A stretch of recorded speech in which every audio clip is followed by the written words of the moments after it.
క్రీస్తునందు ప్రియ సంఘమా, ప్రభు అయిన యేసు క్రీస్తు అతి పరిశుద్ధ నామమున మీ అందరికీ శుభములు. ప్రభు మనల్ని ఉదయకాలం ప్రేమించి అక్టోబర్ తర్వాత నవంబర్లోకి ప్రవేశపెట్టి నవంబర్ మాసంలో కూడా 2వ ఆదివార దినమున మనం దేవుని మందిరంలో చేరాని వాక్యం వినడానికి దేవుడు ఇచ్చిన మహాకృపను బట్టి దేవునికి మహిమ కలుగును గాక. కుడి వచ్చిన మీ అందరూ కూడా ఈ యొక్క వాక్యం చేత ఆశీర్వదింపబడుదురు గాక. ప్రియ దేవుని బిడ్డలారా, ఒక చిన్న విషయాన్ని ఈరోజు ధ్యానించడానికి ముందు ఒక చిన్న మాట ఒకళ్ళు అనుకుంటున్నారు. ఏమని అనుకుంటున్నారంటే, ఒకళ్ళు ఒక దగ్గరికి వెళ్తున్నప్పుడు జనరల్గా ఒక బంధువుల్లో జరుగుతున్న ఒక సంభాషణ ఏమిటంటే, మీరు మా ఇంటికి వస్తే ఏం తీసుకొస్తారు? ఒకటి వాళ్ళు అడుగుతున్నారు, మా ఇంటికి రండి రండి అన్నారు, అయితే మీ ఇంటికి వస్తే ఏమి ఇస్తారు? ఇలాంటి వాళ్ళు చాలామంది లోకంలో ఉంటారు. అర్థం చేసుకోండి, ఒకళ్ళు ఇంటికి వెళ్ళినా లేకపోతే ఒకళ్ళు మన ఇంటికి వచ్చినా మనుషుల దృక్పథం ఈరోజు ఎట్లా ఉందంటే, నేను మీ ఇంటికి వస్తాను, ఏమి ఇస్తావు నాకు? పోనీ పర్లేదు, నేను రాకపోతే నువ్వు మా ఇంటికి రా, కానీ మాకు ఏం తీసుకొస్తావు అని అంటే ఈ ధోరణి ఎట్లా ఉందనంటే, కొంతమందిది ఎప్పుడూ కూడా పుచ్చుకోవడము తీసుకోవడమే ఆ యొక్క నిజమైన ఇది అంటే బ్రతుకులో గురిలాగా పెట్టుకొని బతుకుతున్నారు చాలామంది. అంటే వాళ్ళకు మనస్సు ఇచ్చే మనసు లేదు, తీసుకునే మనసే ఉంది కనుక ఈ మాటలు అంటున్నారు.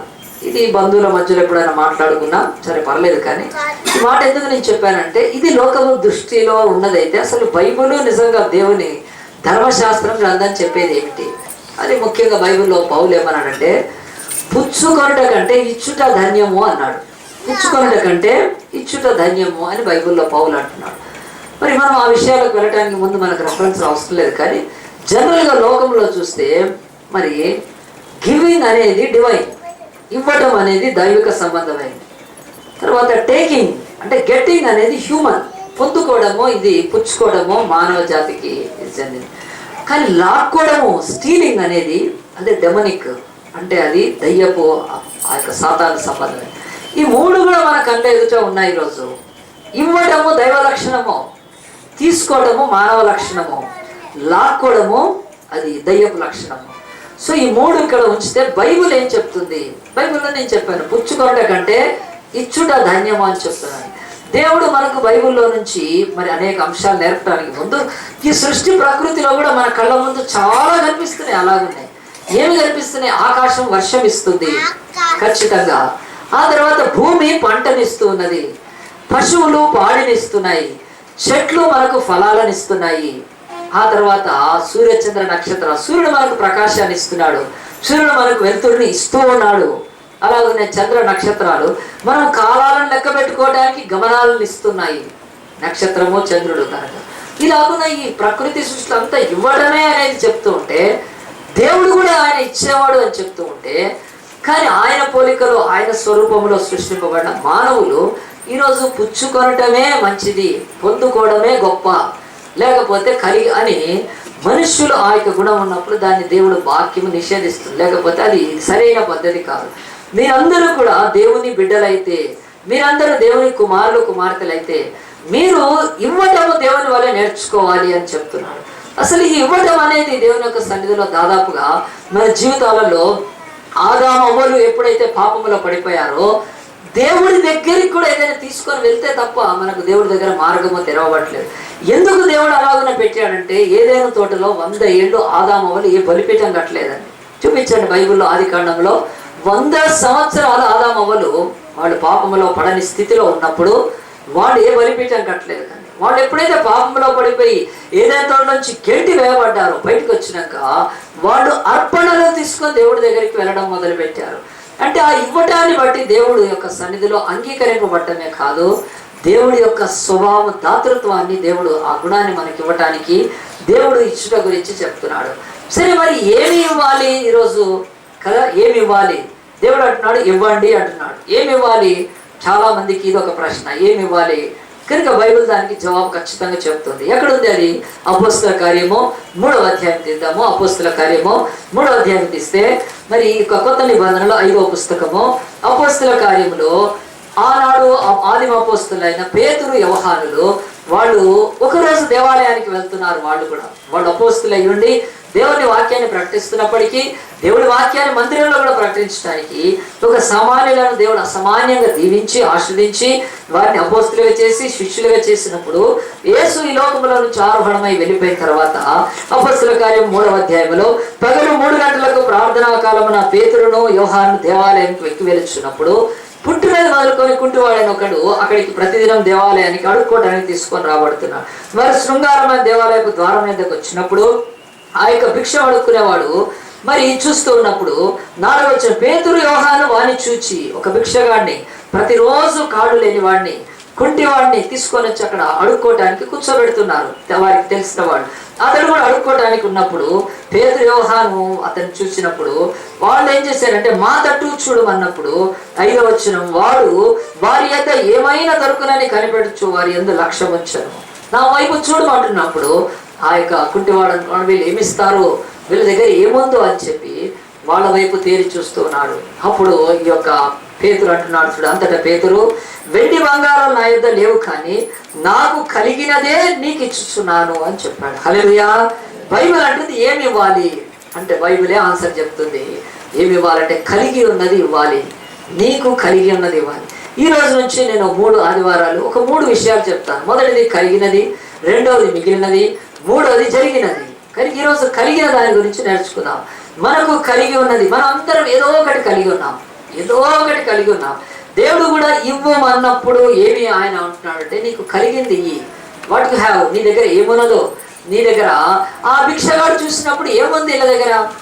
వీళ్ళు అపోస్తులు, వీళ్ళు బోధకులు, వీళ్ళే ధనవంతులు కాదు, వ్యాపారస్తులు కాదు, వీళ్ళు రాజులు కాదు, లేకపోతే ఇంకా ఏదో కలిగిన వాళ్ళు కాదు. కానీ అపోస్తులు దేవుడు సేవకులు కనుక మహా అంటే ఈ రోజున మనకు బైబిల్ ఉంది. ఆనాడు అలాగున్న ధర్మశాస్త్రం కూడా ఇలాగున్న పత్రికలు వాళ్ళ కాపీలు ఉండేవి కాదు కనుక వాళ్ళ దగ్గర ఏమీ లేదనుకున్నప్పుడు పేతురు మాత్రం ఒక మాట అన్నాడు, నాకు కలిగి ఉన్నదే నీకు ఇస్తాను అన్నాడు. నాకు కలిగి ఉన్నవాడు తేరి చూశాడు. సరే, ఆ సంగతి వదిలిపెడితే బైబిల్ అంటుంది కలిగి ఉన్నది మనం ఇవ్వాలి. ఎక్కడ ఇవ్వాలి? కలిగి ఉన్నది దేని విషయాల్లో మనం కలిగి ఉన్నది ఇవ్వాలి. బైబిల్లో ఒక 3 సంగతులు పాత నిబంధన నుంచి మొదలు పెడితే మనకు బహు స్పష్టంగా కనిపిస్తున్నాయి. మొట్టమొదటిది ఆదికాండము తీస్తే ఆదికాండము 28వ అధ్యాయంలో భూమి మీద పితరులలో జీవించిన ఒక మహా గొప్ప వ్యక్తి, అతని పేరు యాకోబు అని ఆయనకు పేరు. ఆయన యాకోబు అనే ఆయన మరి ఇస్సాకు కుమారుడు. ఇస్సాకు అబ్రహాము కుమారుడు కనుక మరి ఈ యొక్క అబ్రహాము మనవడైన యాకోబు తన ఇంటిలో 2వ వాడిగా పుట్టాడు. పెద్దవాడు ఏశావు మరి పెద్దవాడుగా తండ్రి ఆశీర్వాదాలన్నిటికీ పాత్రుడు. జ్యేష్ఠుడు కనుక తండ్రి యొక్క స్వాస్థ్యానికి అతడు హక్కుదారుడు. మొదట పెద్ద కొడుకుకే, తర్వాత చిన్న కొడుకుకి. అలాగే ఆ యొక్క జ్యేష్ఠుడైన ఆ యొక్క ఏశావు తండ్రి వద్ద ఆశీర్వాదాల కొరకు కనిపెడుతున్న కాలంలో, లేకపోతే ఆ తండ్రి చెప్పిన కాలంలో ఒక భయంకరమైన మోసం జరిగిపోయింది ఆ ఇంటిలో. తండ్రి పెద్ద కుమారుడికి ఆశీర్వాదాలు ఇవ్వాలని చెప్పి ఆ కుమారుడిని ఏం చేసినట్టే, నీవు పోయి మరి ఒక మంచి మాంసము వేటాడి మాంసం తీసుకొచ్చి దాన్ని సిద్ధపరిచి నాకు నేను భోజనం చేసి నిన్ను దీవిస్తాను. నేను ఇంకా ముసలివాడిని అయిపోయాను, నా యొక్క జీవితం ఇంకెంత కాలం ఉంటుందో తెలియదు కనుక నేను చావకముందే, ఈరోజు వీళ్ళు నామ ఎట్లా రాసేస్తారు పెద్దవాళ్ళు చావకముందే, అలాగున ఈయన ఇస్సాకు అనే ఒక పితరుడు, బైబిల్లో మహా గొప్ప పితరుడు, నేను దీవిస్తానని చెప్పినప్పుడు ఏశావు అడవికి వెళ్ళాడు, వేటకి వెళ్ళాడు, ఏదో తీసుకొని వచ్చే లోపడే ఇంట్లో పెద్ద కుట్ర జరిగిపోయింది. ఆ యొక్క తల్లి రిబ్కాని ఏం చేసిందంటే చిన్న కొడుకని యాకోబుని పిలిచి, మీ నాన్న ఏశావుకి ఆశీర్వాదాలు ఇస్తా అన్నాడు, అది కుదరదు కనుక నువ్వు ఇంట్లోనే ఉన్న ఒక మందలోని ఒక మేక పిల్లని తీసుకొని దాని తర్వాత సిద్ధపరిచి పంపించేసి. కానీ ఎప్పుడైతే ఏశావు కంటే యాకోబు ముందు పోయాడో, దీవించబడ్డాడో తండ్రి చేత, తండ్రిని మోసం చేసి ఆ తర్వాత ఏశావు వచ్చి అడిగాడు, తండ్రి నన్ను దీవించు అంటే, అయ్యో ఇప్పుడే కదా నిన్ను దీవించింది అంటే, నీకంటే ముందు ఎవరు వచ్చారు? తమ్ముడు వచ్చాడు. మోసం జరిగిపోయింది. ఆ మోసానికి ఏశావు పగబట్టి తమ్ముడైన యాకోబుని చంపేస్తా అన్నప్పుడు యాకోబు ఇంటిలో నుంచి పారిపోయాడండి. యాకోబు ఆయన తన ఇంటిలో నుంచి ఏ ఆశీర్వాదాలను ఆశించి తండ్రిని మోసం చేసి అబద్ధం చెప్పి వేషమేసి నటించి మరి ఆ వేషానికి కావలసిన ఆ యొక్క వస్తువులను కూడా కట్టుకొని పచ్చి దగా చేసి ఈయలోకపు తండ్రి యొక్క కళ్ళు కప్పి పరలోకపు దేవుడు ఆశీర్వాదాలు పొందే అనేది అనుకున్నాడు. కానీ అతడు ఆశీర్వాదాలు ఏమో కానీ అతని బ్రతుకు భగ్నం అయిపోయి కనీసం ఇంట్లో ఉండే నీడ లేదు. తండ్రికి తల్లికి దూరం అయిపోయాడు, సమస్తానికి దూరం అయిపోయాడు. ఇప్పుడు పారిపోకపోతే ఏశావు వేటగాడు, ఏశావు భయంకరమైన ఆ యొక్క మరి పదును కలిగిన పనిముట్లతో ప్రాణాలు తీసేవాడు కనుక అతని చేతిలో పడితే చచ్చిపోతాడని యాకోబు ఇంట్లోంచి పారిపోయినప్పుడు 28వ అధ్యాయంలో దేవుని వాక్యం చెప్తుంది చూడండి. ఆదికాండం 28వ అధ్యాయం 10వ వచనంలో యాకోబు బెర్షెబా నుండి బయలుదేరి హారాను వైపు వెళ్ళొచ్చు ఒక చోట చేరి ప్రతిబింకినందున అక్కడ ఆ రాత్రి నిలిచిపోయి ఆ చోటి రాళ్లలో ఒకటి తీసుకొని తనకు తలగడగా చేసుకొని అక్కడ పండుకొనేను అని బైబిల్ చెప్తుంది. పండుకున్నప్పుడు ఒక కళ వచ్చింది. ఆ కళలో ఆకాశం నుంచి భూమికి, భూమి నుంచి ఆకాశానికి ఒక నిచ్చెన కనిపిస్తుంది. ఆ నిచ్చెన మీద దేవదూతలు ఎక్కి దిగుతూ ఉన్నారు. దేవుడు వెంటనే ఆయన పరలోకం నుంచి తన స్వరాన్ని వినిపించి, యాకోబు నిన్ను నేను కాపాడుతాను, నేను పిలిచిన పని నెరవేర్చే వరకు నేను వదిలిపెట్టనని కొన్ని మాటలు దేవుడు మాట్లాడిన తర్వాత యాకోబు భయంకరంగా భయపడుతున్నాడు ఆ కళలో. కానీ మొత్తానికైతే ఆయన నిద్ర అయిపోయింది. నిద్ర అయిపోగానే అతను లేచినట్లుగా బైబిల్ చెప్తుంది చూడండి. అదే అధ్యాయంలో దేవుని యొక్క వాక్యం 16 యాకోబు నిద్ర తెలిసి నిశ్చయంగా యెహోవా ఈ స్థలం అందున్నాడు, అది నాకు తెలియదనుకోని భయపడి ఈ స్థలం ఎంతో భయంకరం, ఇది దేవుని మందిరమే కానీ వేరొకటి కాదు, పరలోకం గవిని ఇదే అనుకొనెను. తెల్లవారినప్పుడు యాకోబు లేచి తాను తలగడగా చేసుకున్న రాయి తీసి దాన్ని స్తంభంగా నిలిపి దాని కొన మీద నూనె పోసెను, మరియు అతడు ఆ స్థలమునకు బేతేలను పేరు పెట్టెను అని బైబిల్ చెప్తుంది. ఖచ్చితంగా బైబిల్లో ఇక్కడ ఒక ఇవ్వటం గురించి బైబిల్ చెప్తున్నది. మొట్టమొదటిది బైబిల్లో దేనిలో అంటే ఆరాధనలో కలిగి ఉన్నది యాకోబు ఇచ్చాడు. తన యొక్క తండ్రి ఇంటిలో నుంచి పారిపోతూ తన మామ దగ్గరికి పోవటానికి వాళ్ళతో ముందుగానే చెప్పబడి అక్కడికి వెళ్ళటానికి మరి సిద్ధపడిపోతున్నప్పుడు పరిగెత్తి అలసిపోయి నిద్రపోయాడు. నిద్రపోతున్నప్పుడు కనీసం ఒక తలగడ పెట్టుకోవడానికి లేకపోతే రాయిని పెట్టుకున్నాడు. ఆ రాయి తెల్లారి మాత్రము దాన్ని నిలబెట్టి దాని మీదే నూనె పోసి ఆయన ఏం చేశాడంటే దేవుని ఆరాధించాడండి. అక్కడ బైబిల్ చెప్తుంది యాకోబు దగ్గర ఏమీ లేదండి. ఆయన తండ్రి బహుధనవంతుడు, ఎన్నో పశువులు, ఎన్నో మరి ఆ యొక్క మరి పాడి పంట అతని దగ్గర విస్తారమైన ధనం ఉన్నప్పుడు ఇప్పుడు ఇంట్లోంచి బయలుదేరిన తర్వాత దేవుడిని ఎట్లా ఆరాధించాలి? దేవుడైతే కనిపించాడు, దేవుడైతే దర్శనం ఇచ్చాడు, దేవుడైతే దీవెనిచ్చాడు, దేవుడైతే వాగ్దానం ఇచ్చాడు. ఇవన్నీ ఇచ్చిన తర్వాత తన దగ్గర ఏమున్నాయి? పొద్దున్నే లేచి ప్రభువా నా దగ్గర ఏమీ లేవు నాయనా, నేను నీకు ఏమి ఇవ్వగలుగుతాను నాయనా అని అనలేదు. ఈరోజు చెప్తున్నాను, దేవుని యొక్క సన్నిధిలో కొన్ని సంఘాలు ఎలాగ తయారైనాయంటే దాంట్లో ఒక ప్రార్థన ఏం చేపిస్తారంటే, ప్రభువా నీకు నేను ఏమి ఇవ్వలేను, ఈ నా విరిగి నరిగిన హృదయం నీకు సమర్పిస్తున్నానని ఒక దరిద్రపు ప్రార్థన చేస్తారు. అది మానేసుకోవాలి బైబిల్ నేర్చుకున్నాక. ప్రభువా నీకు నేను ఏమీ ఇవ్వలేను, విరిగి నరిగిన హృదయాన్ని, ఆ హృదయం విరిగేది వెళ్ళలేదు, అది పెట్టేది లేదు. అది తెలంగాణ ఉద్యమం స్టార్ట్ కాకముందు జరుగుతుంది. అది ఇంతవరకు ఇరిగేది లేదు, అది పెట్టేలేదు. రేపు కేసీఆర్ కూడా రిటైర్ అయిపోతాడు, కానీ మాత్రం ఆ హృదయం అదొక దరిద్రపు అలవాటు బైబిల్లోంచి నేర్చుకున్నారు. ప్రభువా నీకు నేను ఏమి ఇవ్వలేను నాయన, ఈ విరిగి నరిగిన హృదయం తీసుకుంటారు. అది పచ్చి తప్పుడు ప్రార్థన. ఇప్పుడు కూడా యాకోబు లేచి, దేవా నా ఇంట్లోంచి పోతున్నాను, నా దగ్గర గొర్రె లేదు, మేక లేదు, ఎద్దు లేదు, ఏమీ లేదు, బలిపీఠం లేదు, కట్టేవాళ్ళు లేరు, పెట్టేవాళ్ళు లేరు, ఏమీ లేదు నా దగ్గర, పిండి లేదు నైవేద్యం చేయడానికి, ఇదిగో విరిగి నలిగిన హృదయంతో ఈ బండ మీద మొక్కిపోతున్నాను నాయన అనేది బైబిల్ చెప్తుంది, స్పష్టంగా చెప్తుంది. తనకు కలిగిన దానిలో నుంచి ఇచ్చాడు. ఒక్క నూనె తీసుకొని ఇచ్చాడండి. అతడు ప్రయాణం అయిపోతున్నప్పుడు నూనె ఎంత అవసరం అంటే, ఆనాడు ఆయన చేతిలో ఏమీ లేదు. ఎందుకు? బైబిలే చెప్తుంది. వాళ్ళ నాన్న మంచి ఆస్తి ఇచ్చి, డబ్బు ఇచ్చి, అన్నీ పెట్టి, ఒక 2 ఓడలు పెట్టి, 2 బండ్లు పెట్టి, 2 ఎద్దులు పెట్టి, 2 గాడిల మీద మస్తు సామాన్ వేసి కదా, లోపల మునుగురాలు కూడా వేసి మధ్యలో టైంపాస్ తినడానికి కదా, బెల్లం పెట్టి, పొరానా కొడక పోయి చక్కగా నన్ను మోసం చేసావు కదా పోయి అని చెప్పి అన్ని పంపించాడా? లేదండి, బైబిల్ చెప్పట్లేదు. తనకు పండుకోవడానికి తలగడకు ఏమీ లేదు, ఒక తిండు లేదు, ఒక రాతి మీద పండు. అంతకుముందు ధనవంతుడి కొడుకు, సామంతుడి కొడుకు, తెల్లారా నెక్స్ట్ డే ఆ పాపం చేసినాక ప్రాణం గురించి ఏషావు తిరుగుతున్నప్పుడు తన ప్రాణాన్ని కట్టుబట్టలతో మారిపోయాడంటే ఏం తీసుకెళ్ళలేదు. కనుక ఆ ప్రయాణంలో ఒక్కటి మాత్రం అతను తీసుకెళ్ళాడు, నూనె పెట్టి. ఎందుకు నూనె పెట్టుకున్నాడు? నూనె ఆనాడు ప్రాథమిక చికిత్సకు వాళ్ళు వాడుకునేవాడు. అదంతే ఫస్ట్ ఎయిడ్ లాగా. నూనె గాయాలకు పెట్టుకోవటానికి, నూనె కాళ్ళు చేతులు ఇదైనప్పుడు పెట్టుకోవటానికి, బాగా ఎండకు పోతుంటే కనీసం నూనె పెట్టుకోవటానికి, ఒక సామాన్యమైన ఆ యొక్క ప్రాథమిక చికిత్సకు పనికొచ్చే, తాగటానికి అయితే కాదు, నూనె కూడా తాగడు కనుక అది తీసుకొని పోయేవాడు. మరి ఇప్పుడు ఆ నూనెను తీసి ఆ రాయిని మీద నిలబెట్టి ఇచ్చేసాడు దేవుడికి. ఎందుకంటే దేవుడు కనిపించినప్పుడు దేవుణ్ణి ఆరాధించటానికి మానవుడు తన కలిగి ఉన్న దాన్ని ఇవ్వటము ఇది బైబిల్ చెప్తుంది. తన దగ్గర నూనె తప్ప ఏమీ లేదు. ఇప్పుడు సుదూర ప్రయాణానికి నూనె రాయి మీద వస్తే ఏమొస్తుంది? కానీ అప్పటికీ అతడు తెలిసి తెలియకుండా మనకున్నంత ఆత్మజ్ఞానం ఆనాడు లేకపోవచ్చు, కానీ spiritual knowledge he has done the greatest worship. దేవుణ్ణి ఒక రాయి తలగడ కింద పెట్టుకున్న రాయిని నిలబెట్టాడు. అదే రాయి నిలబెట్టాడు. రాయి దేనికి సూచన అండి? బైబిల్ చెప్తుంది జీసస్కి రాక్ ఆఫ్ ఏజెస్ అని పేరు. యేసు ఆయన అమూల్యమైన రాయి, యేసు పరిశోధింపబడిన రాయి, యేసు మూలరాయి, యేసు తృణీకరింపబడిన రాయి. తీసేసిన అన్ని పేర్లన్నీ ఆ యేసు ప్రభుకున్నాయి. ఆ యొక్క ఇశ్రాయేలు అరణ్యంలో నడుస్తున్నప్పుడు వారు వెంబడించిన బండ రాయి యేసుక్రీస్తే. సో యేసు అంటే రాయి అనే బైబిల్ ఒక పోలిక చెప్తున్నప్పుడు ఆయన యేసుగా ఆ యొక్క రాయిని. తర్వాత నూనె దేనికి అంటే నూనె పరిశుద్ధాత్మకు సూచనగా ఉంది. నూనెతో నా తల అంటి ఉన్నావా దావీదు అన్నాడు. అంటే నన్ను పరిశుద్ధాత్మ చేత నువ్వు అభిషేకించావని అన్నాడే అన్నాడు. సో నూనె సింబలైజెస్ స్పిరిట్. సో అతను ఆత్మతో సత్యముతో ఆయన దేవుణ్ణి ఆరాధించాడు. ఆత్మ నూనె సత్యము జీసస్ క్రైస్ట్.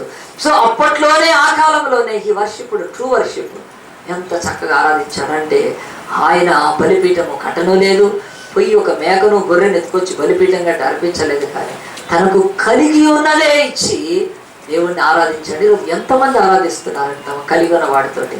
మనకు దేవుడు ఎన్నో ఇచ్చాడు ఈ లోకంలో, వాటిని పెట్టి దేవుణ్ణి ఆరాధిస్తున్నామా? ఒకసారి ఒక దగ్గరికి వెళ్ళి నేను ఇది ఎవరి ఇల్లు అని అడుగుతున్నాను. ఇల్లు చాలా పెద్దగా ఉంది, బాగా మల్టీప్లెక్స్ ఇల్లు కట్టాను. ఆ ఇల్లు కట్టినప్పుడు ఆ ఇంట్లోకి వెళ్ళినప్పుడు ఇది వాళ్ళదే ఇల్లు అని చెప్తుంటే దాంట్లో కిరాయికి ఉన్నారేమో అనుకున్నాను, రెంట్కి ఉన్నారేమో అని. కాదు ఇది వాళ్ళదే అని. ఇంత లోపల వాళ్ళ పని వాళ్ళు ఎవరో పని ఆమె చెప్పినప్పుడు సార్ వాళ్ళు నేను కూడా చూస్తే వాళ్ళిద్దరి యొక్క ఫోటో ఇంట్లో కనిపిస్తుంది. అరే కరెక్టే అనుకున్నాను. ఎంత పెద్ద ఇల్లు కట్టాను, ఎంత పెద్ద ఇది కట్టాను. అప్పుడు నేను నన్ను కూర్చోబెట్టి రండి బ్రదర్ అని చెప్పి కాఫీ ఇచ్చి మాట్లాడినాక ఎప్పుడు ఇల్లు కట్టారంటే అరే కట్టాం బ్రదర్, కానీ మీరు మాకు అడ్రస్ తెలియక మేము ఏంటి డెడికేషన్కి మేము మీకు పంపించా పర్లేదు సిస్టర్ అదేం కాదు, కానీ ఎంత దేవుడు మిమ్మల్ని ఆశ్రదించాడు అన్నప్పుడు వాళ్ళ జీవితాల్లో కొన్ని సంవత్సరాలు ఒక 15 years బ్యాక్ వెళ్తే ఒక సంగతి బయటకు వస్తుంది. ఏమిటనంటే వాళ్ళు అంత గొప్ప ఆశీర్వాదానికి ఎలాగున పాపయ్యారంటే ఒకప్పుడు వాళ్ళ యొక్క పాస్టర్ వాళ్ళ దగ్గర ప్రార్థన పెట్టినప్పుడు అది చాలా ఇరుకుగా ఉండేది. మరి అక్కడిక్కడ ప్రార్థనలు పెడితేనే కానీ వీలు పడదన్నప్పుడు ఈ చర్చలో ఎవరు దేవుని కొరకు కిందేస్తారన్నప్పుడు చాలామంది మంచి ఇల్లున్న వాళ్ళు రాలేదండి ముందు. కానీ వాళ్ళు ఏం చేస్తారంటే మా ఇంట్లో పెట్టి నేను ఒకరోజు ఆ ఇంట్లోకి వెళ్ళి వాక్యం చెప్పినప్పుడు ఇంత చిన్న డోరు తల వంచుకొని పోవాలి. అక్కడ నలుగురు కూర్చోవడానికి లేదు, ఒకరికొకరు కాళ్ళు తగులుతుంది. అంటే ఆడవాళ్ళు కూర్చుంటే మగవాళ్ళకు చాలా ఇబ్బందిగా ఉండేది. ఒక చిన్న దీపం అవతల ఒక చిన్న కిచెన్ లాంటిది ఏమీ లేవండి ఆనాడు. కానీ వాళ్ళు ఆనాడు తమ ఇంటిలో దేవుడికి ఆరాధన కొరకు ఆ ఇంటిని ఇచ్చారండి. అంతే కలిగి ఉన్నదే ఇచ్చారు. వాళ్ళకు ఒక పెద్ద హాల్ ఉండి ఒక డూప్లెక్స్ హౌస్లో లేకపోతే ఒక మంచి ఆ యొక్క వసతులుండి ఎవరి డిస్టర్బ్ లేదు ఇట్లాగా ఒక పెద్ద హాల్ ఉంటే అప్పుడు మా ఇంట్లో దేవుని ఆరాధనకి ఇస్తాం అనుకోలేదు. కానీ అక్కడ ఉండే కూడుకునే వారి కొద్ది కొరకు వారి కొరకు ఆ చిన్న ఇంటిని తెరిచినప్పుడు తర్వాత బైబిల్ అంటుంది అతని జీవితం ఎంత ఆశ్చర్యపడింది. దేవుని యొక్క వాక్యం అయితే ప్రతిసారి చెప్తుంది కలిగిన దానితో నువ్వు ఆరాధిస్తున్నావా? ఈరోజు నీ జీవితాల్లో దేవుడు అడుగుతున్నాడు. ఇదే యాకోబు జీవితంలో ఇక చూపిస్తాను. ముందుకు రండి. దేవుడు ఈ యాకోబుని ఎట్లా బ్లెస్ చేశాడో బైబిల్ మనకు చూపిస్తుంది. కొంచెం ముందుకు వస్తే 32వ అధ్యాయంలో దేవుని యొక్క వాక్యము ఈయన గురించి చాలా గొప్ప సంగతులు రాసింది. 32వ అధ్యాయంలో ఈయన వెళ్ళిపోయాడు కదా, చాలా అక్కడి నుంచి వెళ్ళిపోయాడు, ఆ దేవుని ఆరాధించి వెళ్ళిపోయాడు. ఆయన ఒకరోజు తిరిగి వస్తున్నప్పుడు ఆయన ఒక కానుకను తన అన్నకి ఇవ్వాలనుకున్నాడు. 13వ వచనము అతడు అక్కడ రాత్రి గడిపి తాను సంపాదించిన దానిలో తన అన్నయ్యన ఏశావు కొరకు ఒక కానుకను అంటున్నాడు. ఒక కానుకను మనం ఈరోజు చాలా మంది దగ్గరికి కానుకలు తీసుకొని వెళ్తాం కదా. ఎక్కడి నుంచి తీసుకొని వెళ్తాము? చాలా మంది ఆర్చిస్ అని ఒకటి దొరికింది, అది ఇప్పుడు దరిద్రాన్ని కదండి, దాంట్లో ఒకటి పట్టుకొని వస్తారు. లేకుంటే చైనా బజార్, హల్లెలూయా, చైనా బజార్ కానుక తీసుకొని వస్తారు. సో చైనా బజార్లో ఏదో ఒకటి తీసుకొని దానికి ఒక పేపర్ చుట్టేసేసి ఇది ఇస్తారు. ఇక ఏమి లేకపోతే మన న్యూ టెస్ట్మెంట్ వాళ్ళు అయితే రాలేదు ఆయన కదా, ఒక ప్రెషర్ కుక్కర్ తీసుకుంటాడు ఆయన. కనుక ఎవరికైనా కుక్కర్లో కుక్కాల్సిందే కదా. సరే ఏదో ఒకటి ఒక కానుకైతే తీసుకెళ్తారండి కదా. అయితే ఇప్పుడు ఈ యొక్క యాకోబు అని ఆయన కానుకిస్తున్నాడు. ఆయన కానుకల గురించి బైబిల్ మాట్లాడుతుంది చూడండి. ఆయన ఇచ్చే కానుక అనగా 200 మేకలు. కానుక ఏంటండి? 200 మేకలు, అన్నిటి కాళ్ళు కట్టేయాలి కదా. ఆ తర్వాత 20 మేకపోతులు, వాటిని కూడా మన దేంట్లో డీసీఎంలో తీసుకెళ్ళాలి కదా. ఆ తర్వాత 200 గొర్రెలు, ఇక సరిపోవు బండ్లు, 20 పొట్టేళ్ళు, 30 పాడి వంటలు అయితే డీసీఎం ఎక్కవు కూడా కదా.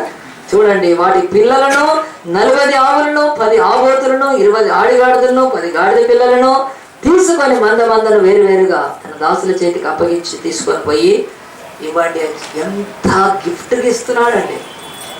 ఎవరైనా గిఫ్ట్ ఇచ్చారంటే వాళ్ళు ఉన్నదైతే ఇచ్చినట్టు కాదు కదా, ఏదో కానీ ఇతనికి ఇంత గిఫ్ట్ ఇచ్చారంటే, ఇంత ఇస్తున్నాడంటే యాకోబు అనే ఇతను తన దగ్గర ఇంకెంత ఆస్తి ఉందో ఆలోచించండి. Become such a rich person one day, such a great మల్టిట్యూడ్గా దీవించబడ్డాడు. ఒక్కడు బైబిల్ అంటుంది, ఒకనాడు తనకు కలిగి ఉన్న దానిలో దేవునికి ఇచ్చి ఆ తర్వాత ఈ ఆశీర్వాదాలు పొందాడు. ఈయననే ఇదే అధ్యాయంలో పైన ఆ మాట చెప్తాడు చూడండి. పరిశుద్ధాత్మ దేవుడు మన కొరకు రాసి పెట్టాడు ఆ మాట దేవుని యొక్క వాక్యములో. ఇక్కడే దేవుని యొక్క వాక్యములో మరి పైన 10వ వచనంలో నీవు అని ప్రార్థన చేస్తూ అబ్రహాము దేవా, ఇస్సాకు దేవా, నువ్వు నన్ను కాపాడావు అని చెప్పి 10వ వచనంలో నీవు నీ సేవకునికి చేసిన సమస్తమైన ఉపకారములకును సమస్త సత్యములకును అపాత్రుడను ఎట్లనగా నా చేతి కర్రతో మాత్రమే ఈ యోర్దాను దాటితిని, ఇప్పుడు నేను 2 గుంపులనైతిని. హల్లెలూయా. ఒక చేయి కర్ర తీసుకొని దాటినాడు. ఒకప్పుడు ఎన్నేళ్ళు అయిపోయింది? 7 ఏళ్ళు. ఒక ఆమె చేస్తున్నాడు, 7 ఏళ్ళు. ఇంకొక పెళ్ళి అయింది, తర్వాత ఇంకొక 7 ఏళ్ళు మామది. 21 సంవత్సరాల తర్వాత ఈజ్ రిటర్నింగ్ అండి. కానీ 21 సంవత్సరాల తర్వాత పోయేటప్పుడు ఒక్క కర్ర, వచ్చేటప్పుడు 2 కర్రలు ఏం తెట్లేదండి. ఇది దరిద్రపు బతకాలి. బైబిల్ అంటుంది ఎంత తెచ్చాడు ఇప్పుడు నువ్వు లెక్క పెట్టలేవు. 200 అట్లా మేకలు, గాడిదలు, అవి ఆనాడు చాలా పాడితో బతికేవాళ్ళు కనుక అవి కానుకిస్తున్నా అంటే బైబిల్ అంటుంది నువ్వు ఇయ్యటంలో బైబిల్ ఏమంటుందంటే కలిగిన దానిలో నుంచి. ఎవరిచ్చారండి?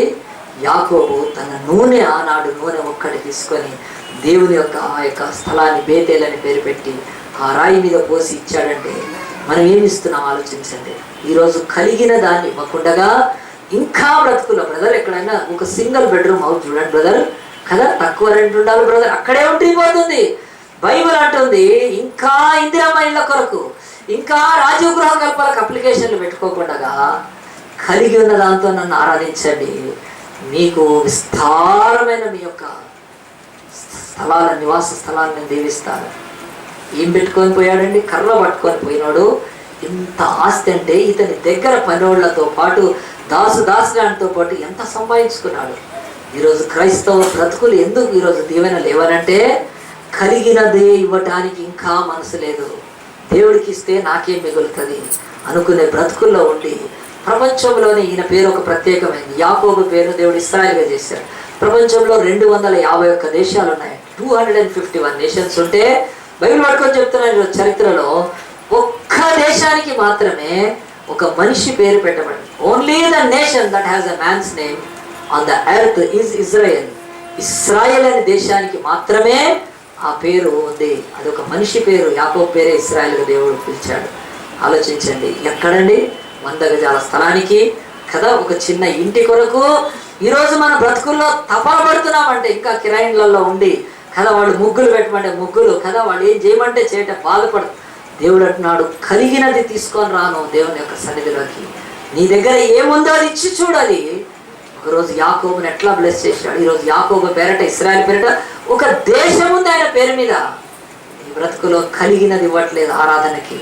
ఆరాధనకు వచ్చినప్పుడు నీ కలిగింది చేతులు ఎత్తమన్నప్పుడు కలిగిన చేతులు ఎత్తాలి. ఆరాధన నోరు తెరిచి కొద్ది గట్టిగా ఆయన వర్షిప్ చేయగలగాలి.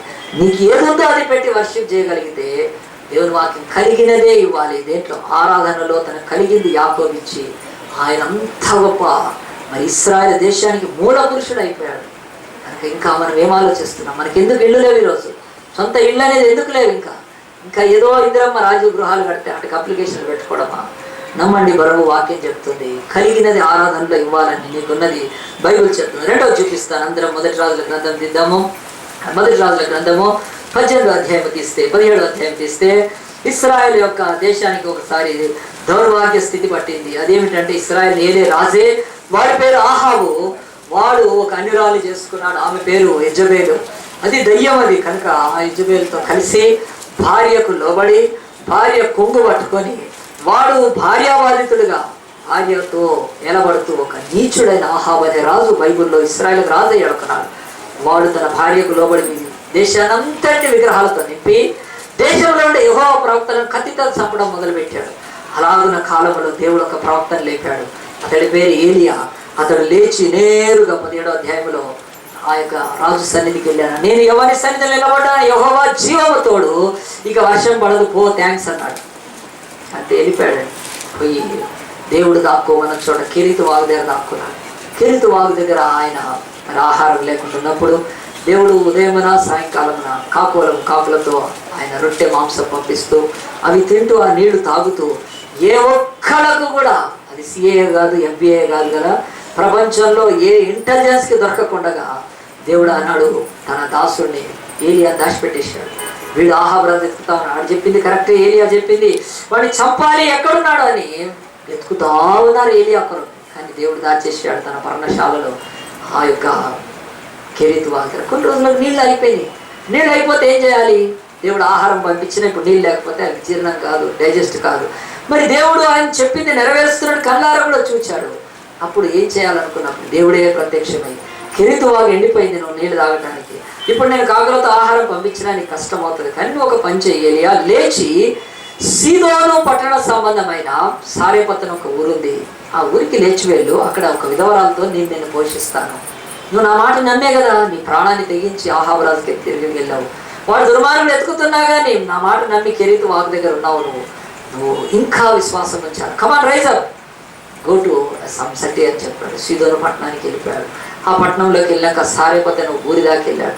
ఆ ఊరిలో ఎంటర్ అయినప్పుడు ఆ ఊరిలో ఒక ఆమె ఎదురైంది. ఆమె ఊరిలో వచ్చి బయటికి పుల్లలు ఏరుకోవడానికి వస్తుంది. కరువు భయంకరంగా ఉంది, కరువు స్టార్ట్ అయిపోయింది. నీళ్లు లేక పొలాలు ఎండిపోయినాయి, పంటలు ఎండిపోయినాయి, చెట్లు ఎండిపోయినాయి. కనుక ఆ స్థితిలో వాళ్ళు ఏదో కొనసాగుతున్నారు. ఆమె పుల్లలు ఏరుకోవడానికి వచ్చింది. ఆ పుల్లలు ఏరుకుని ఆమెను చూసి ఏలియా ఏమన్నాడంటే, అమ్మా నాకు కొంచెము దాహం ఇమ్మన్నాడు. ఆమె దాహానికి నీళ్లు తీసుకురావడానికి వెళ్తుంది. మళ్ళీ పిలిచి, అమ్మా ఒకసారి రైట్ ఏంటంటే నువ్వు ఒక్క రొట్టె చేసి నాకు తెచ్చిపెట్టు, అప్పము తెచ్చిపెట్టు అంటే ఆమె ఏమన్నదో తెలుసా అండి?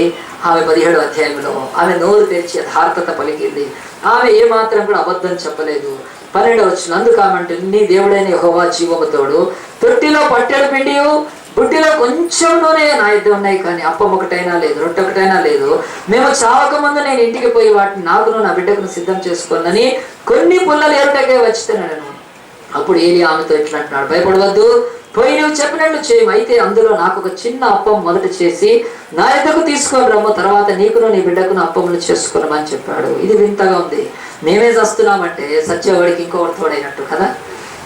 వాళ్ళే కరువులో ఉన్నారు, ఆమె విధవరాలు, ఆమె యథార్థంగా ఏదో నీళ్ళంటే ఇస్తాను, కానీ నాకు ఒక్కగానొక్క కొడుకున్నాడు. ఆ కొడుకు నేను ఆఖరి రొట్టె, లాస్ట్ మీల్స్ ఇవి తిని చచ్చిపోవాలనుకుంటున్నాము, నువ్వు ఎట్లా అడుగుతున్నావు అన్నప్పుడు ఏలియా మాత్రం చెప్పాడు, కాదమ్మా నువ్వు ఖచ్చితంగా తీసుకెళ్ళి ఖచ్చితంగా వెళ్ళి ఆ పిండితోటే, ఆ కొంచెం నూనెతోటే నువ్వు నాకు రొట్టెని తీసుకొని రా. ఆమె బైబిల్ చెప్తుంది. ఎంత ఆలోచించాడు ఈయన, ఎవరు కదా, మా కరువులో ఈయన వచ్చి మా మీద పడ్డాడు, ఈయనకి ఇవ్వాలా, ఆఖరి రొట్టె కొడుకు పెట్టుకుందాం అనుకుంది. కానీ మరి ఇక్కడ ఒక ప్రవక్త మాట నమ్మాలా కనుక ఆ సందిగ్ధంలో ఆమె ఒకటి మాత్రం చేసింది, సరే ఏదైతే ఉంది నేను పెట్టడమే మంచిదని చెప్పి ఆ యొక్క దైవ సేవకుడైన ప్రవక్తకు ఆమె ఆహారం పెట్టి. బైబిల్లో రెండోది చెప్తుంది, దేవుడు కెరీతు వాగు దగ్గర నుంచి ఒక ధనవంతుడి ఇంటికి, కెరీతు వాగు దగ్గర నుంచి ఒక సంపన్నురాలి ఇంటికి దేవుడు ఏలియాను పంపలేదు, కానీ ఒక విధవరాల దగ్గరికి పంపించి ఆ విధవరాల దగ్గర ఆఖరి రొట్టె చేసుకోవటానికి తొట్టిలో కొంచెం పిండి కొంచెం నూనె ఉన్నప్పుడు పంపించినప్పుడు ఏలియా చాలా విశ్వాసంతో వెళ్తున్నప్పుడు ఈమె జీవితంలో ఒకటి అర్థమైంది, నా బ్రతుకులో ఈయన మాటకు లోబడి నేను ఆతిథ్యం ఇస్తే బెటర్ అనుకొని ఇచ్చింది. సో బైబిల్లో రెండవది అంటుంది, మొదటిది కలిగి ఉన్న దానితోటే మనం ఆరాధించితే దాని ఆశీర్వాదం చెప్పారు. రెండవది కలిగి ఉన్న దానితోనే ఆతిథ్యం ఇవ్వాలి. నువ్వు ఈమెకు తన ఇంటికి వచ్చిన ఒక పరదేశికి ఆతిథ్యం ఇవ్వటానికి ఆఖరి పిండిలో, ఆఖరి రొట్టెలో, ఆఖరి నూనెలో భాగం ఇవ్వటానికి ఆమె సిద్ధపడిందంటే ఈరోజు ఆతిథ్యం గురించి బైబిల్ ఛాలెంజింగ్ చెప్తుంది. నీ ఇంటికి ఎవరినైనా పిలిచి నువ్వు అన్నం పెట్టడానికి, నీ దగ్గర చాలా మంచి స్థితిలో ఉన్నప్పుడు పెడితే అదేం గొప్ప, అది గొప్ప కూడా కాదు అసలు. దేవుడు అలాగున్నా ఎన్నడూ కూడా కాదు. నువ్వు అసలు కలిగి ఉన్నప్పుడు, మరి ఆ యొక్క అన్నీ ఉన్నప్పుడు పెట్టావో కౌంట్ కాదు. కానీ బైబిల్ అంటుంది ఆతిథ్యము ఎప్పుడు ఇస్తున్నామంటే ఎలాగ ఇవ్వాలంటే కలిగి ఉన్న దానిలో నుంచే తనకు ఆఖరి రొట్టె ఆ ఆఖరి నూనెతో చేసుకొని తను చచ్చిపోయే ముందు తనకు కలిగిన దాంట్లో నుంచి పెట్టింది. ఇది బైబిల్ ఛాలెంజ్ చేస్తుంది ఈరోజు. మన జీవితాల్లో కూడా మనం కలిగి ఉన్న దాంట్లో పెట్టినప్పుడు ఎలాంటి ఆశీర్వాదాన్ని పొందుతాం.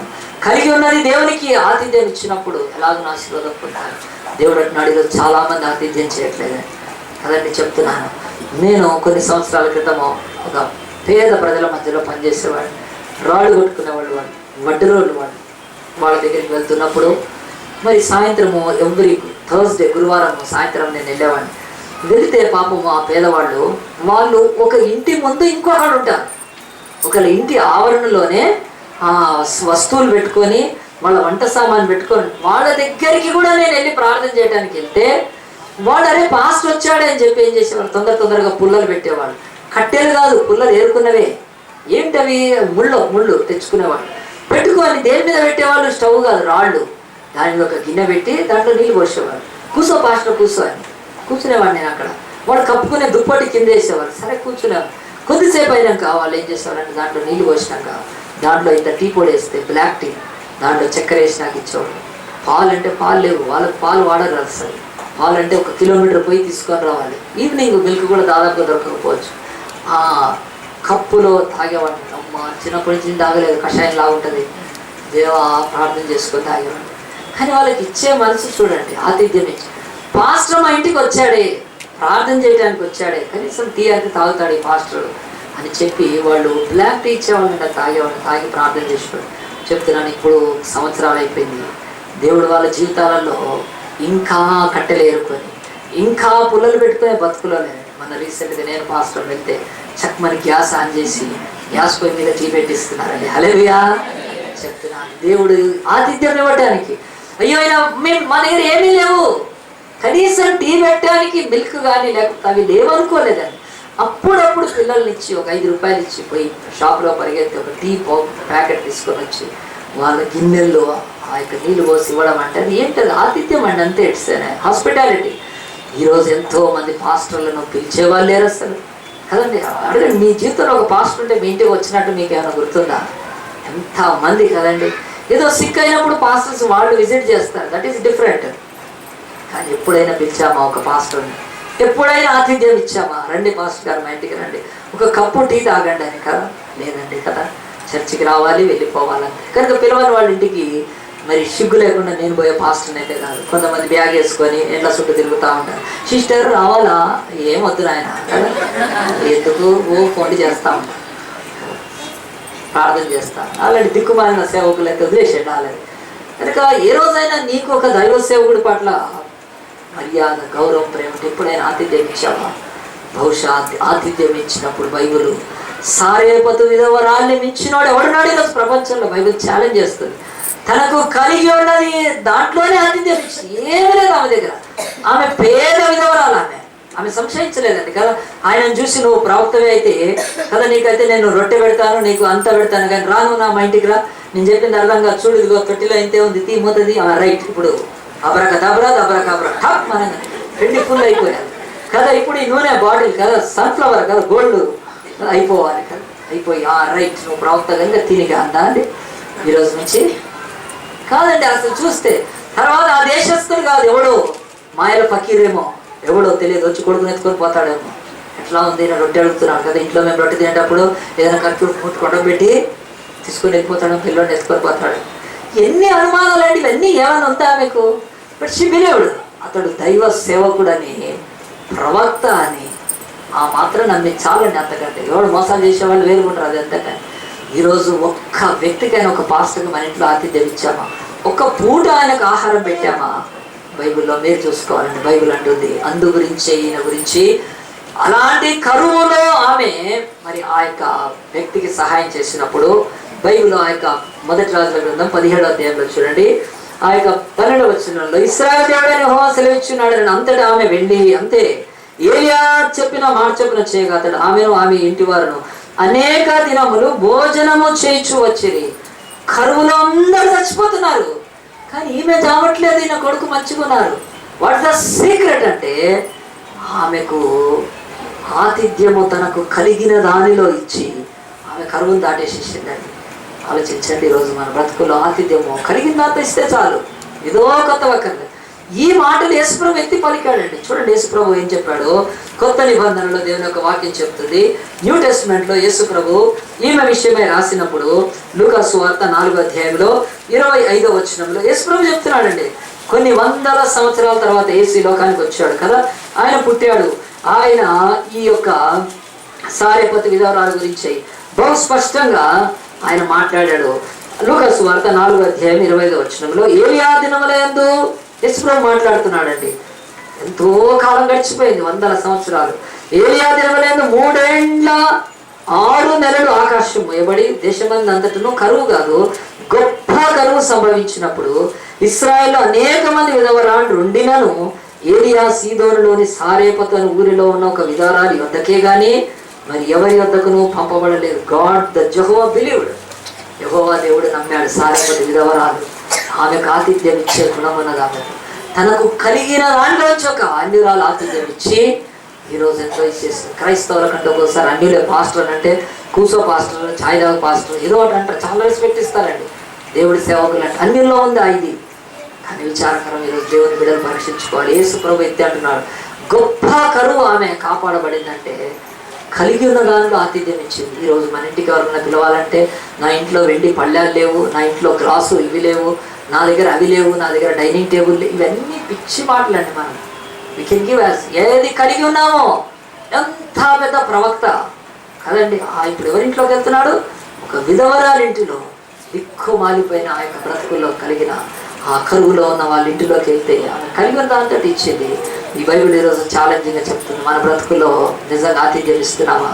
బైబిల్ అంతా తీయనక్కర్లేదు, కానీ బైబిల్లో ఇంకొక ఎగ్జాంపుల్ లూకా సువార్తలోనే ఉంది. అది కూడా దేవుని యొక్క సన్నిధిలో ఒక 2 సహోదరులు ఉన్నారండి, మరియా మార్తలని. వాళ్ళు బేతన్యాలో ఉంటారు.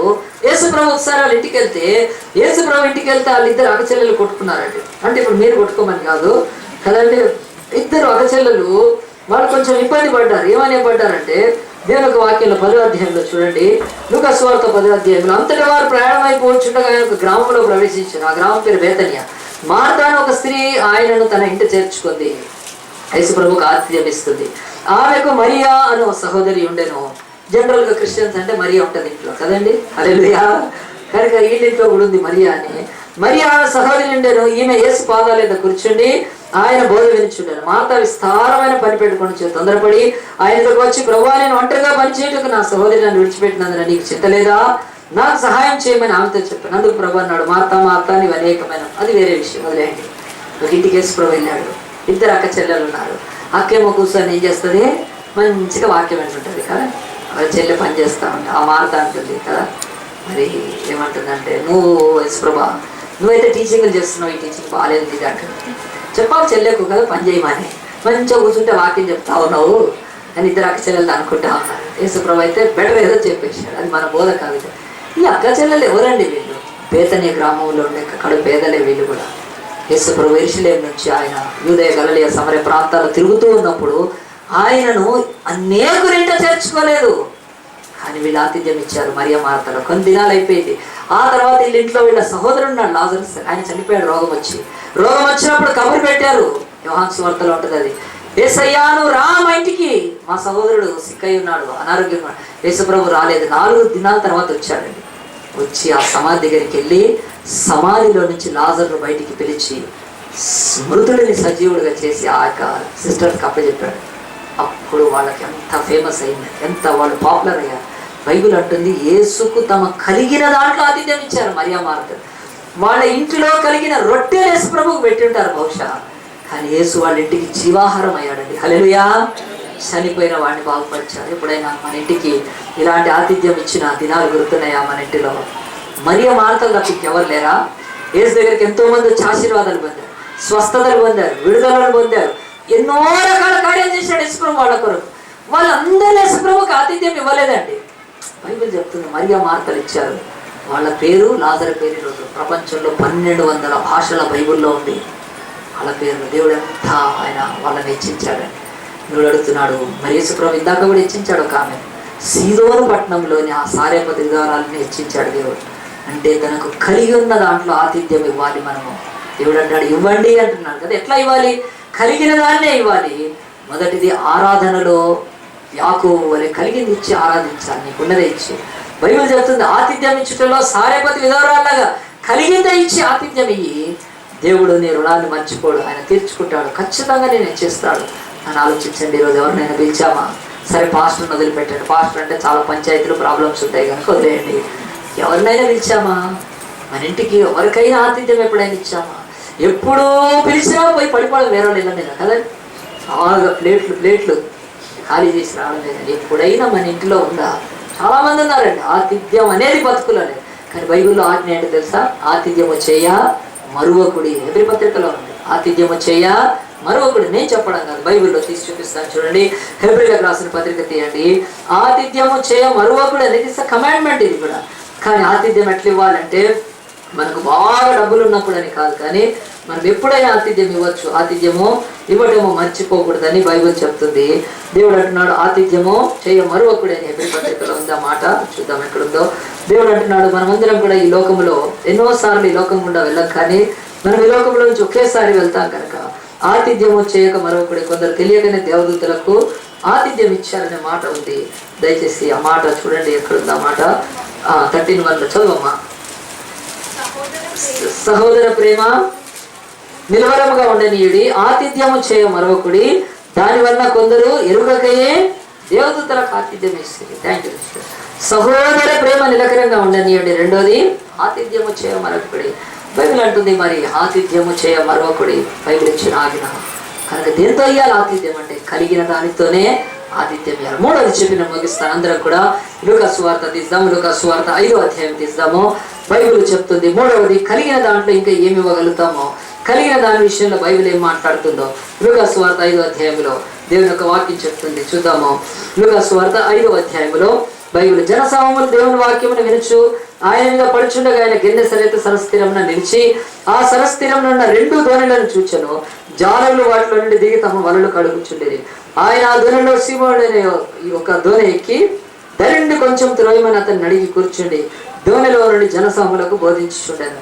యేసు ప్రభు శరీరధారిగా ఉన్నప్పుడు ఒక దినాలలో ఆయన యూదయ గలిలయ సమర ప్రాంతాల్లో ఆయన సంచరిస్తూ వాక్యాన్ని ప్రకటిస్తూ వాక్యాన్ని బోధిస్తూ దేవుడి ప్రేమను ప్రకటిస్తున్నప్పుడు ఒకరోజు ఆయనకు ఒక అవసరం వచ్చింది. ఏంటంటే ఆయన మీద జనసమూహాలు పడుతున్నారు, ఆయన అద్భుతాలు చేస్తున్నాడు, సూచక్రియలు చేస్తున్నాడు, మహత్కార్యాలు చేస్తున్నాడు. భూమి పుట్టినది మొదలు జరగని సంగతులను ఆయన చేసి చూపిస్తూ ఉన్నాడు.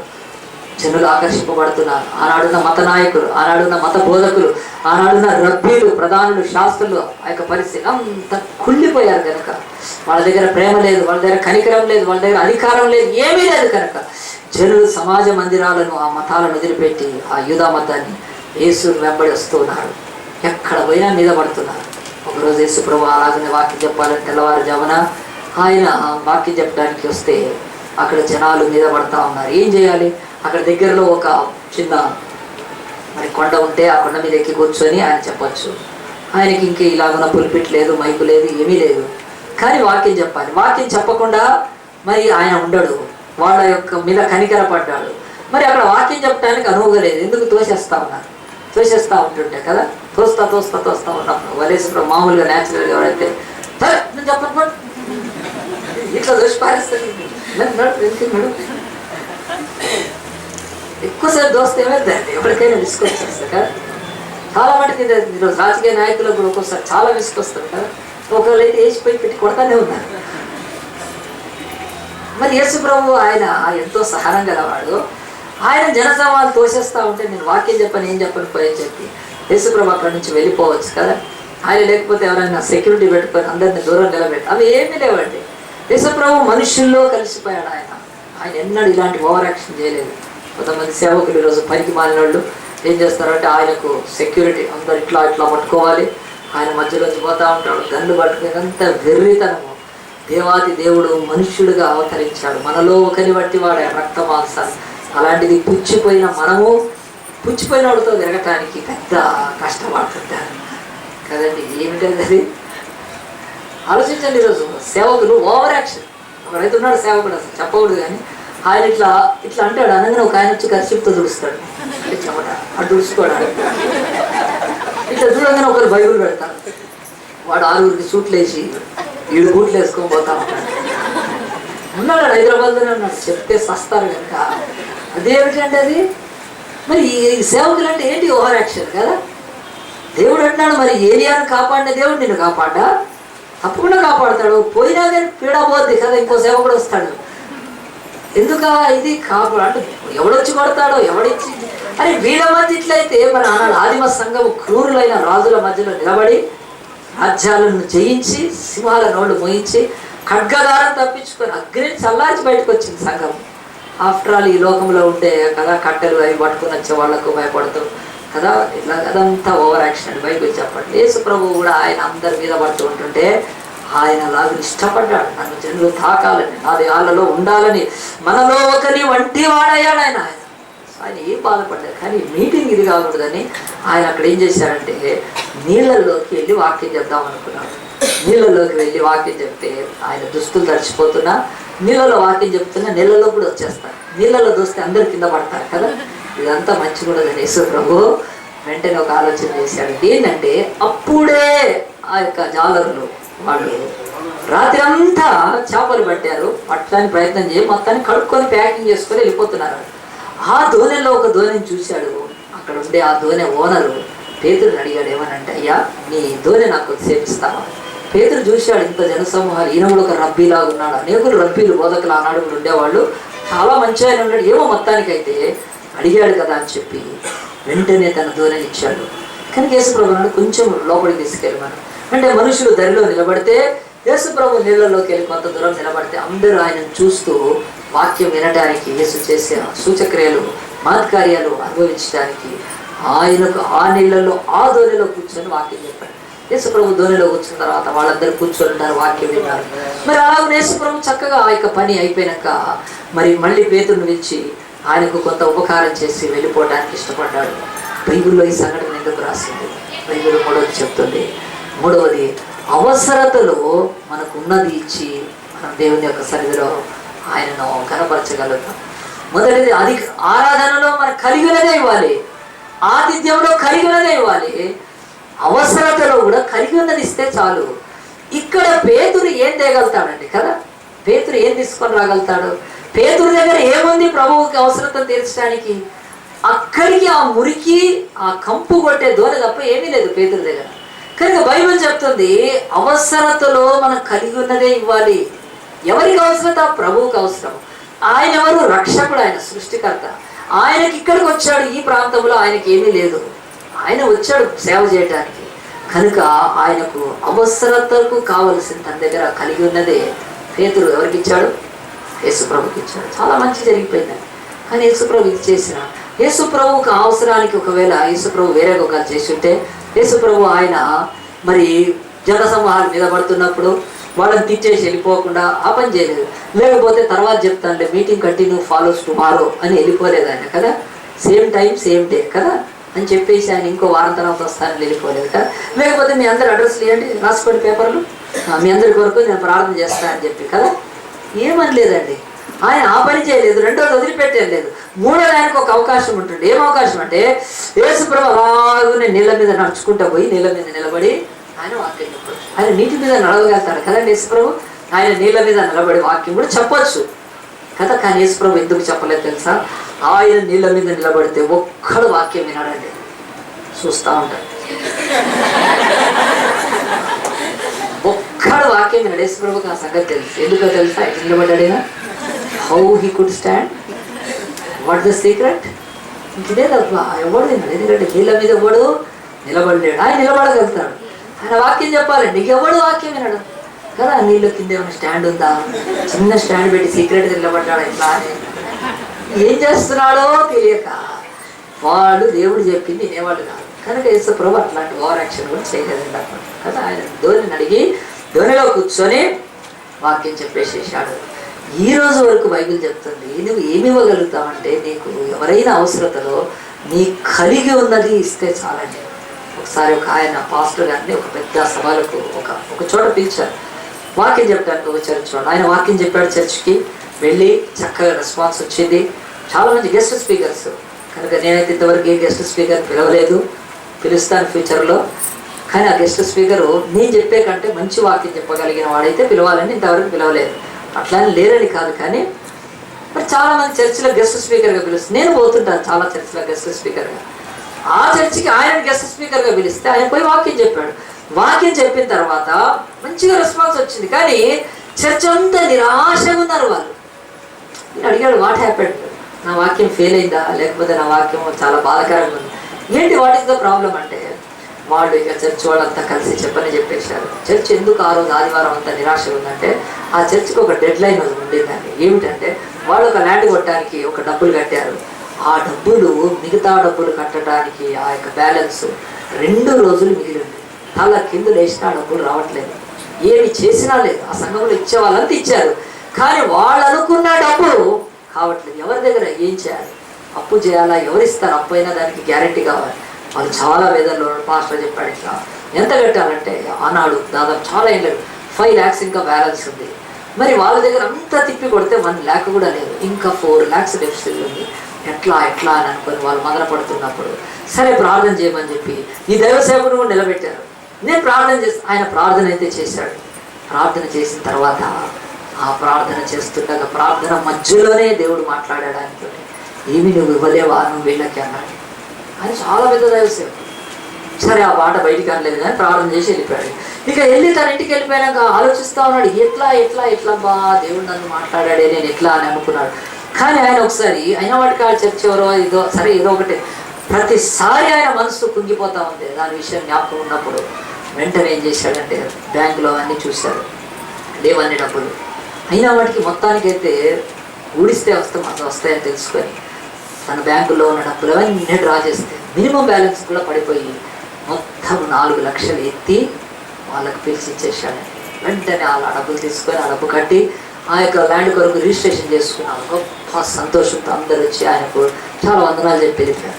కానీ ఆ డబ్బులు ఆయన ఇచ్చినప్పుడు ఎట్లా ఉందంటే, ఆయన భయంకరమైన డెఫిసిట్లో ఉన్నాడు. ఆయన దగ్గర డబ్బులు లేవు. కానీ అదే ఒక కాలం డబ్బులు లేవు, ఆయన దగ్గర ఫండ్స్ లేవు కనుక ఆ టైంలో ఆయన ఆలోచిస్తూ చివరికి ఆయన బతికి 1 నెల తర్వాత ఏమైపోయిందంటే, ఆయన ఎక్కడి నుంచైనా ఒక దగ్గర కదలాలంటే డీజిల్ ఎంత ఉందో చూసుకొని, అది ఎన్ని కిలోమీటర్లు వస్తుందో చూసుకొని అంత లోపల పోయి వచ్చేస్తున్నాడు. ఎందుకంటే లాంగ్ పోతే డీజిల్ లేకపోతే బండ్లలో ఫుల్ ట్యాంక్తో ఉండి, బైబిల్ కాలేజెస్ ఉండి, ఆయనకు చాలా పెద్ద మినిస్ట్రీ ఉంది ఆయన కూడా. కానీ ఆ టైంకి మాత్రం డబ్బులు ఏమీ లేవు, అదే లాస్ట్ డబ్బులు. అవి ఇచ్చి ఆయన మరి ఆ యొక్క ఉండే ఫ్యూయల్ మీటర్ చూసుకుంటూ 100 రూపాయలు డీజిల్ పోసుకుంటూ తిరుగుతున్నాడు. అయిపోయిందండి. 1 నెల 2 నెలలు గడిచిపోయినాయి. ఏంటి నేను తప్పు చేశానా, నా ఓవర్ యాక్షన్ చేశానా, 4 లక్షలు ఇచ్చేశాను. చేశాడు ఆయన చాలా సింపుల్గా, దేవుడి మాటకు లోబడి. ఆ తర్వాత 4 నెలలు 5 నెలలు అనుకుంటా బహుశా ఆయన ఒకరోజు తన ఆఫీస్లో కూర్చొని ఆయనకు వచ్చిన మెయిల్ని చెక్ చేసుకుంటూ ఉన్నప్పుడు ఒక కవర్ తీసి చూశాడు. కవర్ తీసి చూస్తే దాంట్లో ఒక చెక్ ఉంది. జనరల్గా తన ఆఫీస్లో పనిచేసే వాళ్ళు ఉన్నారు, చాలా పెద్ద మినిస్ట్రీ అయినది. ఆ చెక్ బ్యాంక్లో డిపాజిట్ చేయడానికి ఇచ్చేస్తారు. కానీ ఆయన ఏం చేస్తాడంటే ప్రతిదీ చూస్తాడు కదా.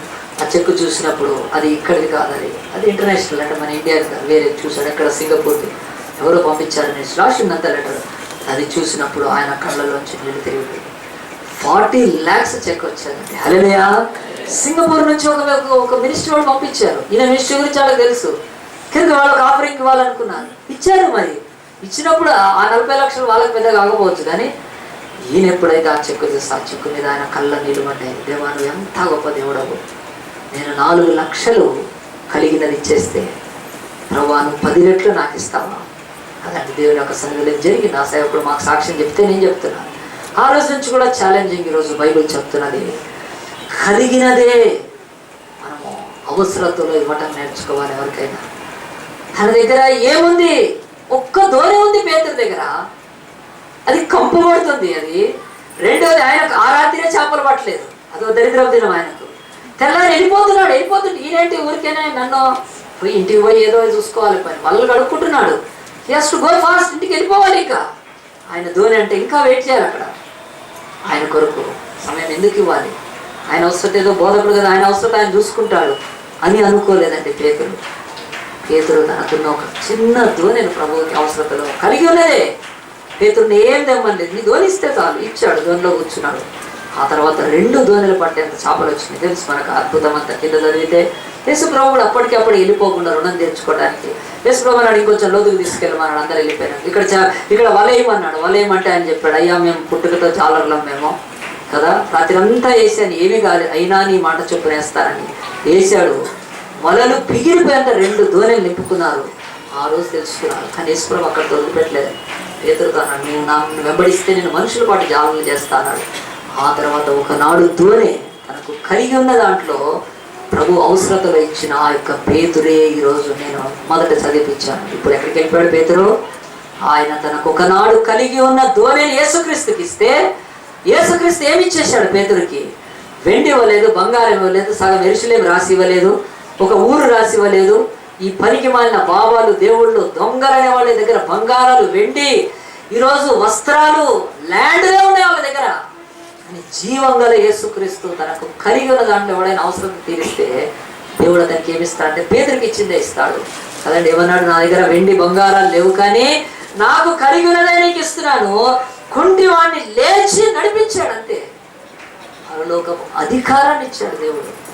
ఆనాడు యేసుకు అవసరత ఒక దోణి అవసరత మాత్రమే. అది పేతురు ఇస్తే ఆ పేతురు తర్వాత సమర్పించుకుంటే పేతురికి దేవుని శక్తిని, తన అధికారాన్ని, కుంటి వారిని బాగు చేయడానికి, మూగవారిని మాట్లాడింపచేయడానికి, చనిపోయిన వారిని లేపడానికి కావాల్సిన అధికారం ఇచ్చేసి వెళ్ళిపడేస్తున్నాం. పాతాళపు తాళాలు కాదు, కానీ పరలోకపు తాళాలు ఆ యొక్క పేతురికి ఇచ్చేసి ప్రభు వెళ్ళిపోయాడు.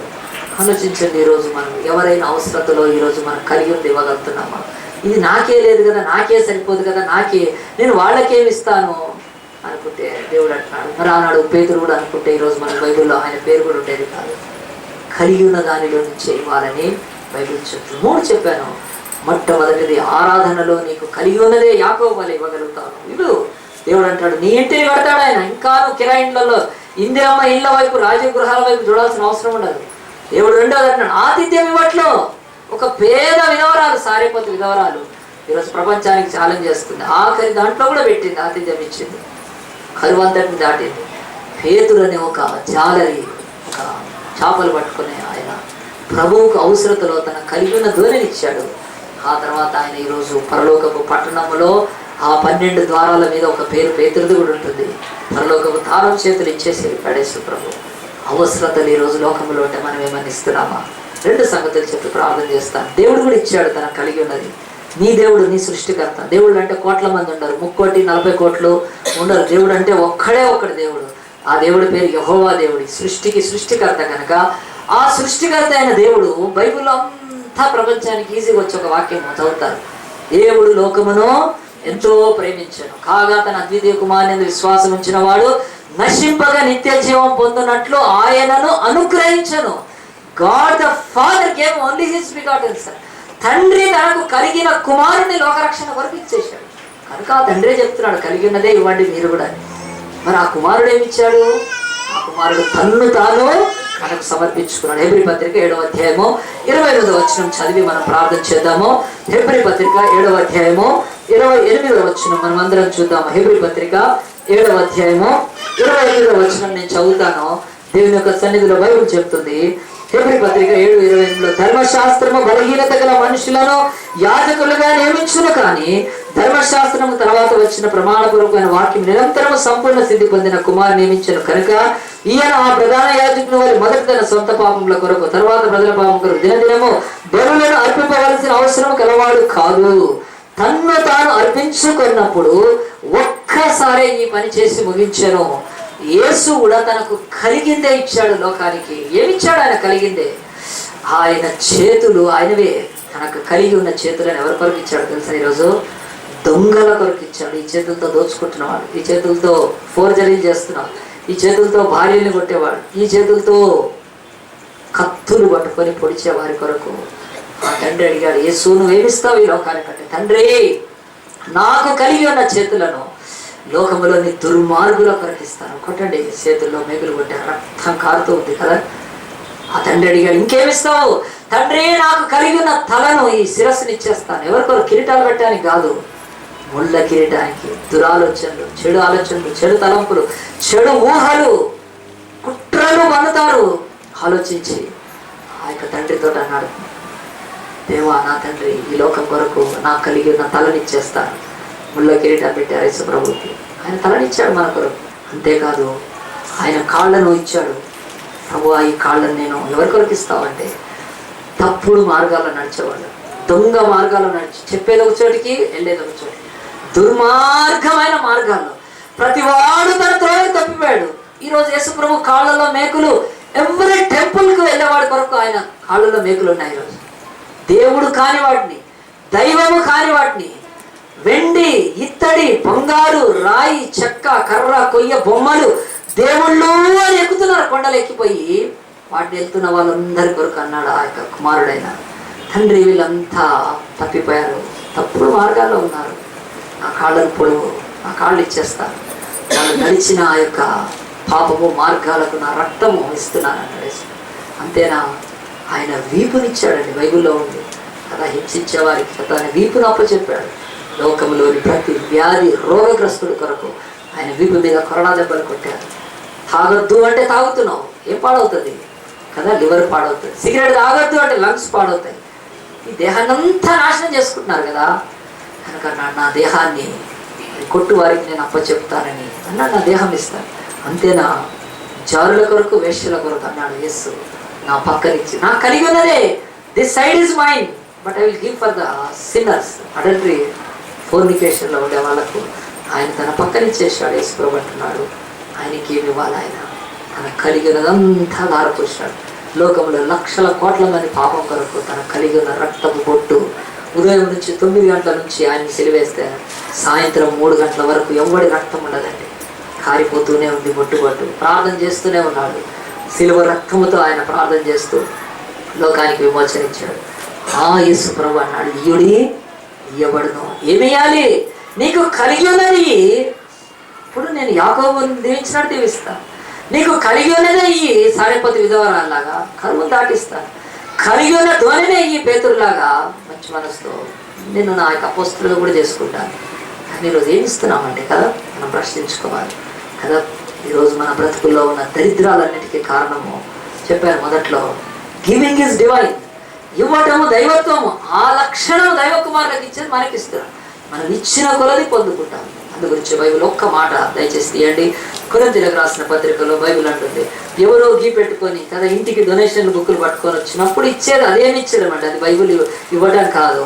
పాస్టర్ మొత్తుకున్న తర్వాత చెప్పిన తర్వాత ఇచ్చేది అది నిజమైన గివింగ్ కాదు. కానీ బైబిల్లో ఒక డివైన్ లా అంటే సూత్రం ఉంటుంది కనుక దాని ప్రకారం ఇస్తే నిజంగా ఫెయిత్ ఇచ్చినట్టు అవుతుంది. 2 కొరింథీయులు 9వ అధ్యాయము, 2 కొరింథీయులకు రాసిన పత్రిక 9వ అధ్యాయము దేవుని యొక్క సన్నిధిలో కొన్ని మాటలు నేను చదువుతాను. ఆ చాప్టర్ అంతా చదవాలి. కానీ మాసిదోనియా వారి గురించి ఆయన మంచి సాక్ష్యం చెబుతూ 5వ వచనంలో అంటాడు, కావున లోకడ ఇచ్చిదమని మీరు చెప్పిన ధర్మము పిసినితనంగా ఇయ్యక ధారాళంగా ఇవ్వాలని చెప్పి సహోదరులు మీ యొద్దకు ముందుగా వచ్చి దాన్ని జమ చేయటకే వారిని హెచ్చరించడం అవసరం అంటలేదు.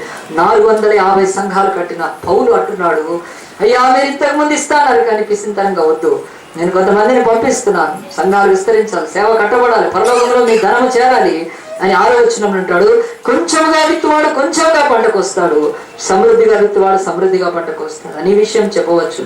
సణుగుకోవద్దు, బలవంతంగా కాక ప్రతివాడు తన హృదయంలో నిశ్చయించుకున్న ప్రకారం ఇవ్వలను. దేవుడు ఉత్సాహంగా ఇచ్చువారిని ప్రేమించును, మరియు అన్నిటి అందు ఎల్లప్పుడూ మీరు సర్వ సమృద్ధి గలవారై ఉత్తమమైన ప్రతి కార్యం చేయడం దేవుడు మీ ఎడల సమస్త విధములైన కృపను విస్తరింపచేయడు. ఇందు విషయమై అతడు వెదజల్లి దరిద్రులకు ఇచ్చను, అతని నీతి నిరంతరము నిలుచునని. దేవుడు విత్తువానికి విత్తనాన్ని తినడానికి ఆహారం దయచేసిన దేవుడు మీకు విత్తనము దయచేసి విస్తరింపచేసి మీరు ప్రతి విషయంలో పూర్ణ ఔదార్యం గలవారు ఉన్నట్లు మీ నీతి ఫలములను వృద్ధి పొందించును. వృద్ధి ఎట్లా పొందిస్తాడు? బైబిల్ ఇదంతా సీక్రెట్. బైబిల్ చెప్తుంది, విస్తారమైన పంట కోయాలంటే నువ్వు విత్తాలి, అంత విత్తితేనే ఇవ్వాలి. కనుక బైబిల్ బేసిక్ థింగ్స్ దగ్గర నుంచి సూపర్ న్యాచురల్ థింగ్స్ వరకు, పేదల వరకు నేర్పిస్తుంది.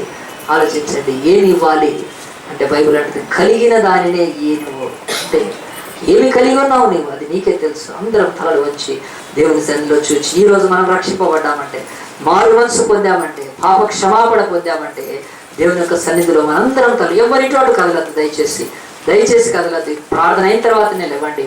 దేవుని వాక్యం చెప్తుంది ఇవ్వాలి అన్నప్పుడు బైబిల్ చెప్తే ఏమి ఇవ్వాలి? కలిగి ఉన్నదే ఇవ్వాలి. ఒక భిక్షగాడు పేతురుని పేరు చూచినప్పుడు పేతురు చెప్తున్న మాట ఏంటో తెలుసా? నాకు కలిగి ఉన్నదే ఇస్తాను అంటున్నాడు. లేనిది ఎప్పుడు దేవుడు నేను అడగలేదు, కానీ కలిగి ఉన్నది ఇవ్వకనే నువ్వు కలిమిలోకి కాక లేమిలోకి పోతున్నావు, ఇంకా దరిద్రతలోకి వెళ్తున్నావు. బైబిల్ అడుగుతుంది, ప్రియ దేవుని బిడ్డ ఏమి కలిగి ఉన్నావు? 3 విషయాల చోట చెప్పాను.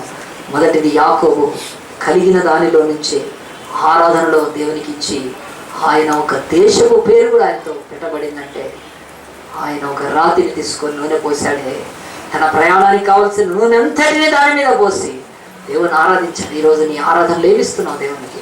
నువ్వు ఏదో లేదు తీసుకొని రావనక్కర్లేదు. నీకు కలిగి ఉన్నది ఆరాధనలో ఇవ్వు. నువ్వు ఆరాధనకు రా టైంకి కరెక్ట్గా, నీకు ఉన్నది ఇవ్వు చాలు దేవుడు అంటున్నాడు. జీవితంలో చేతులు ఎత్తమన్నప్పుడు, చప్పట్లు కొట్టమన్నప్పుడు, నోరు తెరవమన్నప్పుడు నీవు ఒకవేళ సంశయిస్తూ ఉంటే, యాకోబు అలాగ సంశయించి నూనె నాకు పనికి వస్తుంది కదా అనుకుంటే ఏమయ్యేది యాకోబు గతి? దేవుడు 20 సంవత్సరాల తను అభివృద్ధి పరిచాడు. ఈరోజు కలిగి ఉన్న దానితో నువ్వు ఆరాధించు. చిన్న చాపేసుకొని ఆరాధించు, చిన్న ఇంటిలో ఆరాధించు, నీ చిన్న సంఘానికి నువ్వు ఇవ్వాల్సింది ఇచ్చి ఆరాధించు. దేవుడు కలిగిన దాన్నే తీసుకొని ఆయన నువ్వు కలలో ఊహించని ఇస్తాడు నీకు. నేను అడుగుతున్నాను, మరి ఆరాధనలో నీకు కలిగి ఉన్నది ఇవ్వగలుగుతున్నావా?